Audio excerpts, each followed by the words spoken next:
Seeking Ontario's Bigfoot, February 27th, 2021. On site in a research area, Central Ontario. On site with Miss Karen, how do you pronounce your last name? Seifert.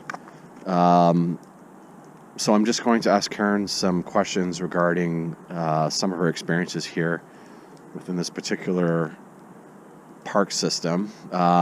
We came up yesterday in response to some accounts of some footprints being found. So we came here and we're now on the second day here with Karen in person. She's just been kind enough to take us through a cursory investigation through the park. So we're just going to ask her a few questions relating to her experiences here and what it is she's discovered and why she contacted us. So Karen, you reached out to Seeking Ontario's Bigfoot a few weeks ago. You've been coming to this park or this area for how long approximately? 15 years at least. Okay, 15 years. But not in the winter.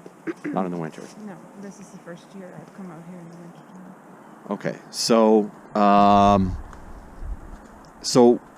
what was it that first, I suppose, piqued your interest in reaching out to us, and why was it that you contacted us, or what was it that you saw or encountered out here that resulted? We were walking and just walking along, and I was having difficulty with my glasses and was trying to see, so I was looking down a fair bit, and I happened to notice in the snow on the trail a barefoot print. And I took a close look at it, and I could see that the toes were there and so on. They were slightly splayed and so on, and we were talking about it, but I didn't photograph that one. I just thought it was an anomaly or somebody with a funny sneaker or something like that. Mm-hmm. Until further down the trail, we found another one along with some shorter, squatter footprints.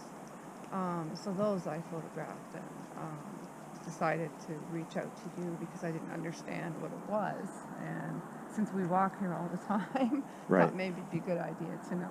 Right. Okay. So obviously, because it's winter, there's relatively fresh snow. You're able to see these impressions in the snow. Was there anything else that happened in this particular area that you considered to be unusual, or you'd mentioned to us that you thought you'd heard some tree knocks or perhaps some kind of weird vocalizations? My sister heard some tree knocks. It was the same week that we found the footprint. She was out here with a friend, and they heard a couple of loud, really loud knocking sounds, and they didn't understand what it was. Right. And that was the same area where they heard some kind of a yell. And again, that was my sister who heard that one. And she described it almost as like an animal in distress, almost, or something. Well, at first she thought it was some kind of a machine, like a saw or something. But then it turned into this bellowing call or wail. She said there were three, and then this big, long bellowing sound like an animal in distress, but not like one she'd ever heard before. Right. Okay. So you'd also mentioned that you'd found some kind of unusual formations of sticks and branches. Yeah, and we came out and photographed a couple of smaller structures that we found around that didn't look like they had any use whatsoever other than there they were.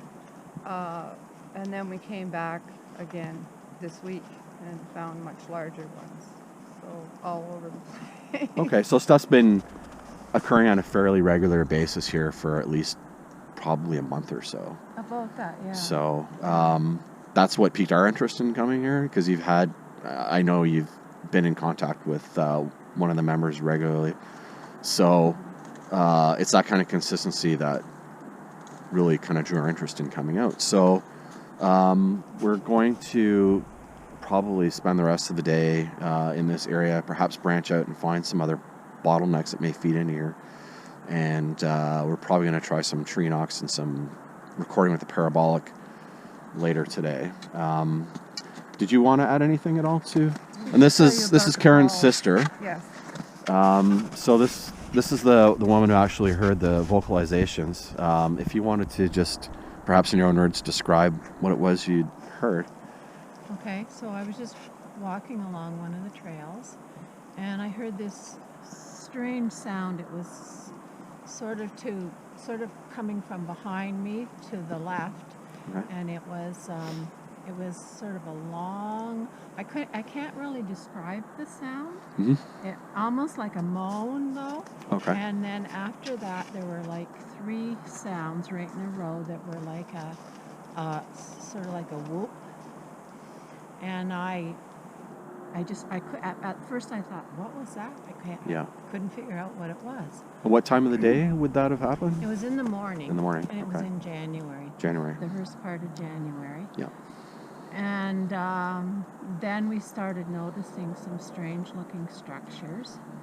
And then I was out on another day, and I heard twice loud knocking in the trees. Okay. Were you with Karen at the time? No, I was with another friend, and she heard that too. Okay. And then I was with Karen, so it all happened around like the same couple of weeks. Right. The beginning stuff. We were walking along, and we looked down, and we saw a bare footprint. Okay, when you mean bare footprint, you don't mean the animal bear. You mean like a human, like a human foot, like footprint, but they were like bare feet. Right. And you did send us some pictures of some of the prints you guys have found. Yes.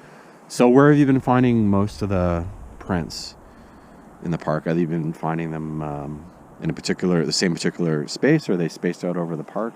They're spaced out over the park. The prints are fairly, well, no, they are spaced a bit out over the park, and so are the structures. And the call that I heard was about at least a mile away from where we found the largest prints. Okay. And how long would you estimate that the prints were in terms of inches?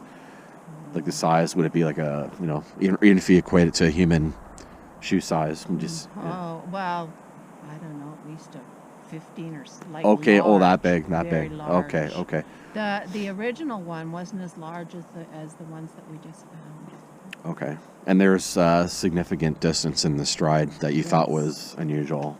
Yes. Or longer than would be for even a tall human. Yeah.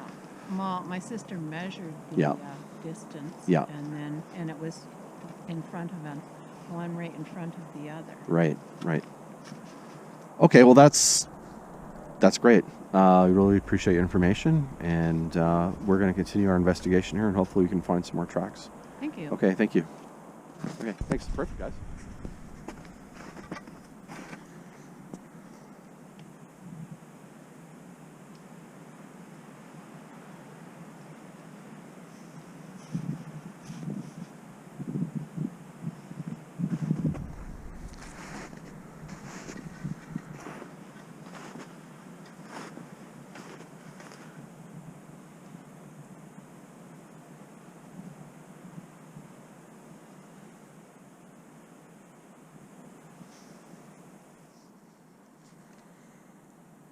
Right here.